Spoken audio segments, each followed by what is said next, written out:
എല്ലാവർക്കും ഇന്നത്തെ വീഡിയോയിലേക്ക് സ്വാഗതം. ഇന്ന് ഞാനിവിടെ വളരെ എളുപ്പത്തിൽ തയ്യാറാക്കാൻ പറ്റുന്ന ബ്രെഡ് ഉപ്മാവാണ് ഉണ്ടാക്കാൻ പോകുന്നത്. അതിനായി നിങ്ങൾക്ക് സ്വീറ്റ് ബ്രെഡോ സാൾട്ട് ബ്രെഡോ ഏത് വേണമെങ്കിലും ഉപയോഗിക്കാം. ഞാനിവിടെ സ്വീറ്റ് ബ്രെഡാണ് എടുത്തിരിക്കുന്നത്. ബ്രെഡിൻ്റെ സൈഡിൽ കൂടെയുള്ള ബ്രൗൺ ഷെയ്ഡിലുള്ള അതൊന്നും കളയണമെന്നില്ല.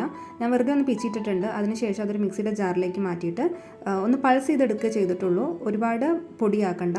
പൊടിയാക്കി കഴിഞ്ഞാൽ അത് കഴിക്കുമ്പോൾ ഭയങ്കര ഡ്രൈ ആയി തോന്നും. ഒരു ചട്ടി അടുപ്പത്ത് വെച്ച് കുറച്ച് എണ്ണ ഒഴിച്ച് കൊടുക്കുക. അതിലേക്ക് കുറച്ച് സവാളയും പച്ചമുളകും ചേർത്തിട്ട് ചെറുതായിട്ടൊന്ന് വഴറ്റിയെടുക്കുക. കളറ് മാറേണ്ട ആവശ്യമൊന്നുമില്ല. ചെറുതായിട്ടൊന്ന് വാടി വന്നു കഴിഞ്ഞാൽ അതിലേക്ക് പിന്നെ ക്യാരറ്റും ക്യാപ്സിക്കമും അതിലേക്ക് ആവശ്യമായിട്ടുള്ള കുറച്ച് ഉപ്പും ചേർത്തിട്ട് അതും ചെറുതായിട്ടൊന്ന് വഴറ്റി വന്നാൽ മതി. ഒരുപാട് സോഫ്റ്റ് ആവേണ്ട ആവശ്യമൊന്നുമില്ല. കുറച്ച് കറിവേപ്പിലയും ചേർത്തിട്ട് വഴറ്റിയെടുക്കുക. ഇനി ഇതിലേക്ക് നമ്മൾ ആദ്യം ഒന്ന് പൊടിച്ച് വെച്ച ബ്രെഡ് ക്രംസ് ഉണ്ടല്ലോ, അത് ചേർത്തിട്ട് ചെറുതായിട്ടൊന്ന് ഇളക്കി കൊടുക്കുക. അവസാനമായി കുറച്ച് മല്ലിയിലയും തൂക്കി കൊടുക്കുക.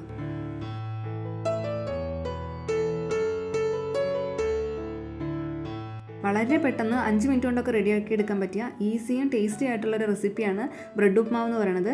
എല്ലാവരും ട്രൈ ചെയ്ത് നോക്കുക. ഇഷ്ടപ്പെടാതിരിക്കില്ല. അഭിപ്രായങ്ങൾ എന്തായാലും കമൻറ്റ് ബോക്സിൽ അറിയിക്കുക.